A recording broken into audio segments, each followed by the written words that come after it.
It is time for Cover Your Assets with Jim Lynch. Jim is an independent voice on Wall Street, the economy, sports, and he's got many years under the belt in all those things. Good morning. Good morning, Jim. Good morning. I thought you were going to call me by my new nickname, Methuselah, That's right. but you passed on that one. Good morning, Marshall, Jill, everybody out there in Robin Hood Radio Land. I hope you're doing well. Well, we're doing Gorgeous this. day. Well, we're doing, yeah. Pardon me? We're doing well as expected. We have, like the rest of the country, in our various school systems around here, and in the case counts, Dutchess County, Columbia County, and Connecticut has seen that rise as we head into the colder months of COVID. We have a president-elect. We have no transition team, though, and we still have a lot of things that are going on in Washington and in politics that are unseemly. But I guess it's one step forward and two steps back, Jim. Well, that's what I was going to say. We did take a pretty big step here in terms of getting a new president, a new head of our government, who has a plan, has the ability to execute, has the ability to work with people, has the ability to give instructions that make sense and to encourage and help people as we go through this. And that, of course, is Mr. Joseph Biden, who is our current president-elect, along with the first woman vice president, Kamala Harris. It's a great day for the nation, in my opinion, on a long-term basis, because we're beginning to incorporate more of our citizenry in our government in influential posts. And it's very, very bullish. Also, when we look to Georgia and Stacey Abrams, who really did a wonderful, wonderful job in getting out the vote. And there are countless other people who've really stepped up to the plate to try and get us together again and start dealing with this divisiveness and getting us into thinking we're one country, we're all Americans. No matter what we think on anything, as long as it isn't dastardly, that's our right. So onward and upward. I mean, it's a good beginning. There's a lot of tough work ahead for Biden and the administration. There are a lot of things that must be rescinded from the previous administration that made no sense at all, such as cutting back on affecting climate change and pollution and real serious things for the average person in this country, including maintaining our animal husbandry and our forests. So a big job ahead, but Biden looks ready, as does Kamala, and I think a lot of Americans are ready. I don't understand all the people voting for Trump, but that is their business. And I would say we honor them and their decision to vote for Trump, but they must honor the Constitution of the United States and the rules regulating things such as a transition team. Balking at that right now is really creating a very dangerous situation. President Trump is not really emotionally stable enough to ensure that we can be safe as we go through the next 72 days. And by that I mean he's being vindictive and firing people such as the Secretary of Defense. My God in heaven, you need a Secretary of Defense if indeed we are attacked or bombed or whatever. So keep your fingers crossed and raise your hands to the sky, because we need all the help we can get to get through this period. Now, it's going to become incumbent on Republicans pretty quickly, I think. They're going to have to do something about President President Trump, because he is, he's a menace.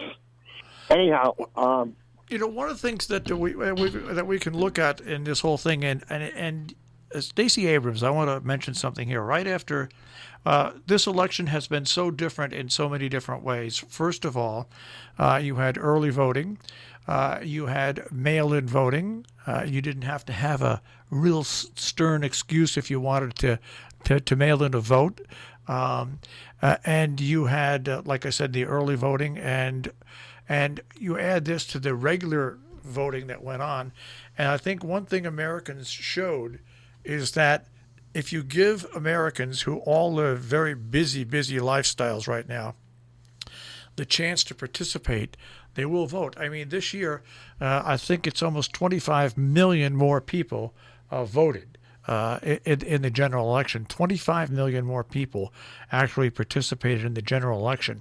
And when it came time for election night, not all states followed the same protocol. Some states counted the mail-in stuff first. Most states counted it later. And so in the beginning, there was a lot of criticism of Stacey Abrams when they saw what was happening in Georgia. Well, as things turned out, that woman did some amazing things to increase voter registration of minorities.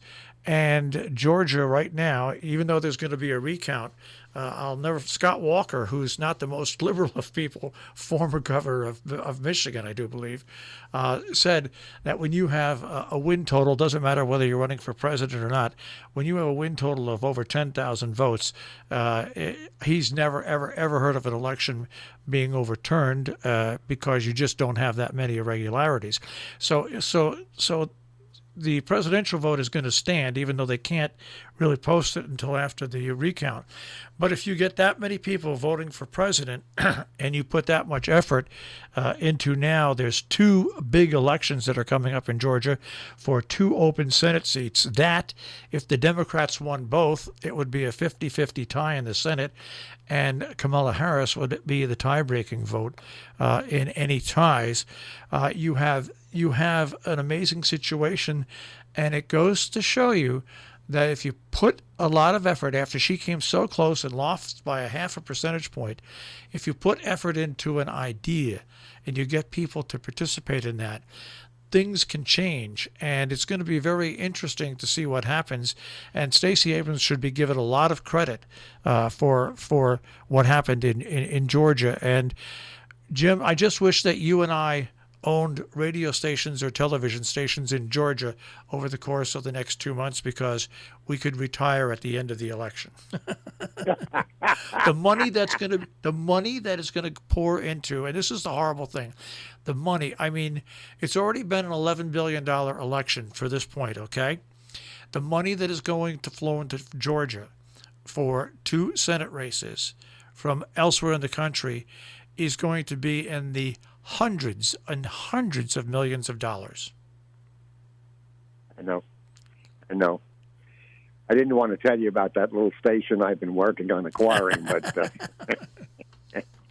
anyhow, let's not leave Stacey Abrams yet. Stacey Abrams, to me, is a person, a woman, so representing the American spirit. She basically was cheated out of the election in Georgia. She didn't cry and hide and give up even for a second. She came back like gangbusters, and she did a primo job in terms of getting people out to vote. That is the American spirit, not to give up, to keep going and going and going. So I'm certain we'll get through this thing with this transition. But you know, I want to make a point, which is a little bit sad if you think about it. Here, a good device for safeguarding the health of our people was put forward very aggressively. Mail in your vote so you don't have to go to the voting poll with a lot of other people. Very simple, like wearing masks, a key in a pandemic.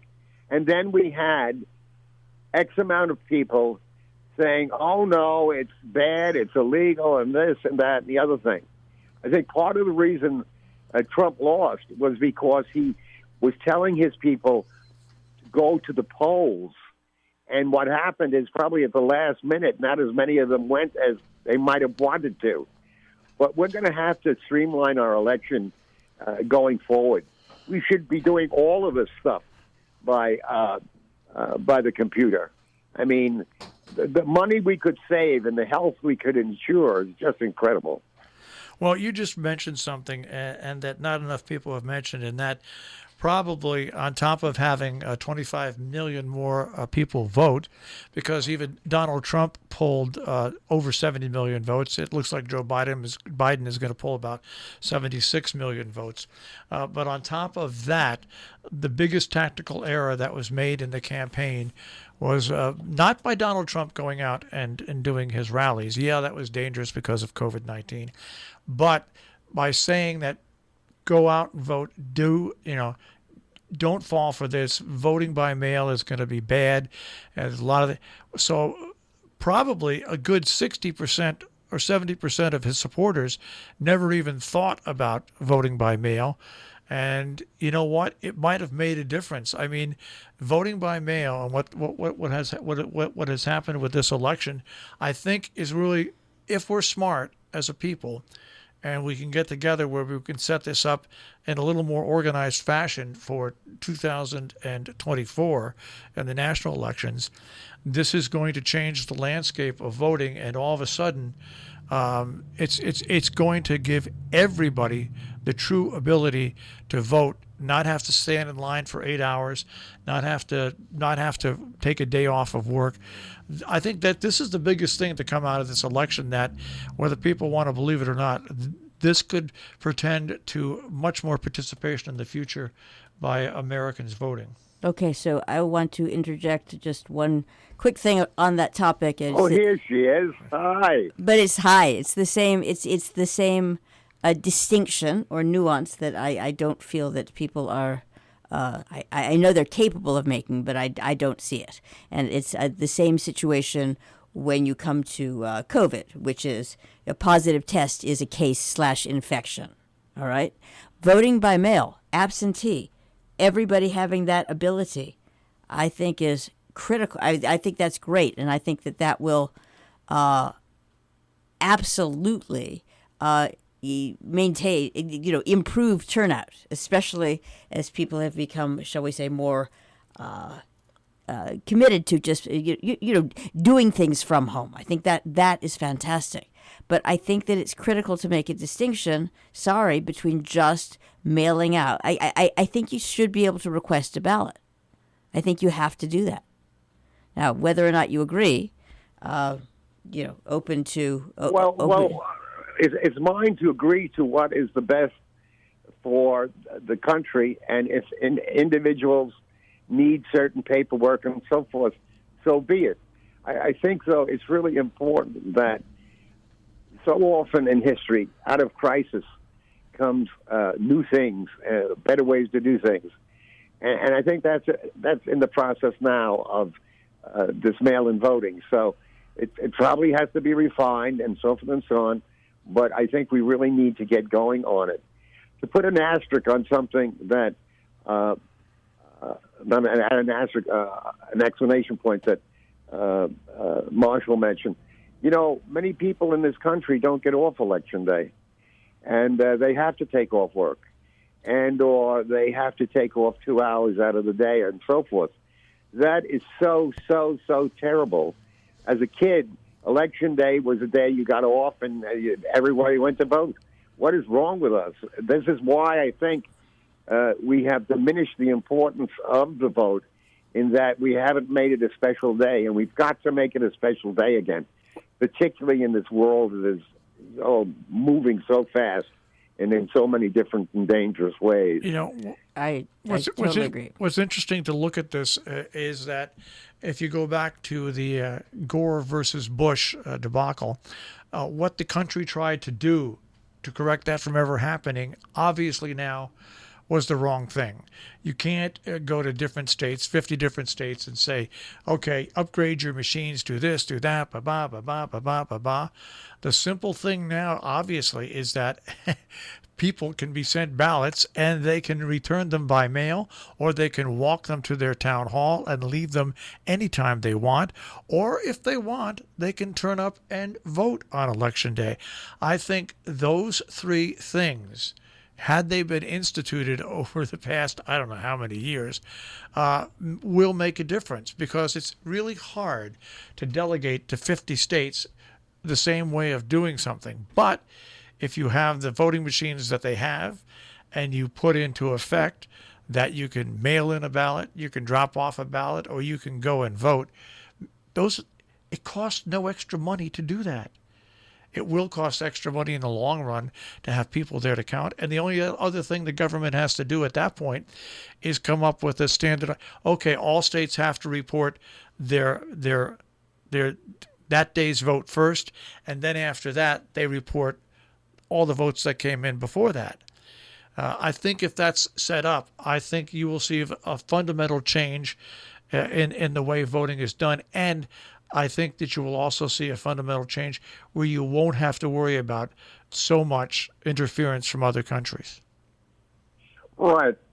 Clarity is the thing that we need here. We didn't have a lot of it during the run-up to the election, and it confused people, and it was upsetting, and it was a waste of time, really, because what was being expressed was, let's do this by the mail so you don't endanger yourself, and somehow that got convoluted.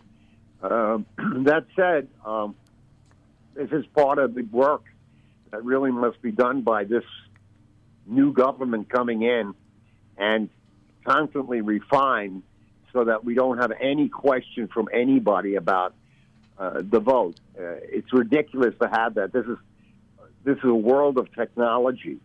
We're not writing the ballot out and all that stuff.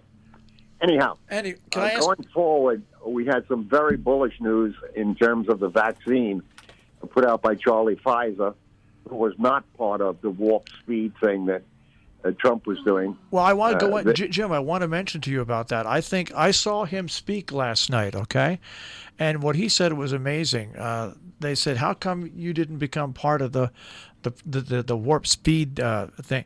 And he said, because our company is an international company, and when you deal with governments, there are always strings attached, and to us, science is first, and we don't want to have to do those attached strings to different governments. That's why we went it alone. And that was just I don't trust the pharmaceutical industry. My brother's worked in it his whole life. I really tend to think that there's a lot of evil that goes on in that industry. But this was such a perfect statement.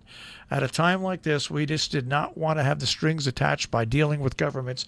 And they were funded by Germany. And they were funded, but they just went out and they did it. And who knows? I mean, who knows what's going to happen? It's going to take a long time to get doses out there, because heck, to cover this country at 2 doses a person, you're going to need 600 million doses just for this country. Never mind. And they got the money from the German government. Yeah, but it never. But there were no strings attached to it. No, with the German unlike in this country, where everything you do with the government has a string attached to it. And the distribution. Well, I don't know enough about the German government, but the point is, no, whether there are strings attached or not. I know that there are certainly strings attached here. I'm simply saying. And that's what he was saying. No one's disagreeing. No one is disagreeing. The only thing that I am saying is that they are. That amount of money has to come from somewhere. Now, Jim, we only have 2 minutes left, and I'm going to just say this. Anybody that watches the stock market and thinks that it's a reading on the economy, I think they learned a big lesson here. As much as the stock market loved President Trump, you know what? Goodbye. Hello, Mr. Biden, President-elect. We now love you. I mean, I tell you what, it's an amazing thing taking a look at the stock market and what powers it. What powers it? Well, it's what we call, it happens periodically, a melt up. And people just said, okay, it's time. We got to run in there. Please note, though, that the leaders in the stock market for most of the year, the technical area, was off. Yep. And the S&P 500 stocks hardly did much. The Dow was up dramatically. The Dow has only 30 components in it. So if you put all that in place, this rally probably will be short-lived. In fact, towards the end of the day yesterday, it faded. If you're not in the stock market now, don't get in now. Frankly, if you have some profits, take them, because we don't know what's going to happen in terms of this transition thing. Hope to God it goes okay, but it could be disastrous in terms of this lack of management, leadership, and basically patriotism. Because, as you mentioned, Al Gore stood up to the plate, Gore versus Bush, and he said, okay, for the best interest of the country, let's go forward. Hillary Clinton, the day after Trump won, she acknowledged his win. On and on you go, Bush to Obama. All our presidents have always made a peaceful transition using the words for the benefit of the country. That's what we do here. We're of law. We're of the people. So hopefully we'll get through this. All right. But if you're a little frustrated, write your senator or your congressman or woman and let them know where you stand. All right, Jim. Okay, good to talk. Good to hear your voice, Jill. Haven't heard it in a while. Let's have a good week. Thank you, too. Jim. Jim Lynch, and Cover Your Assets this morning here on Robin Hood Radio.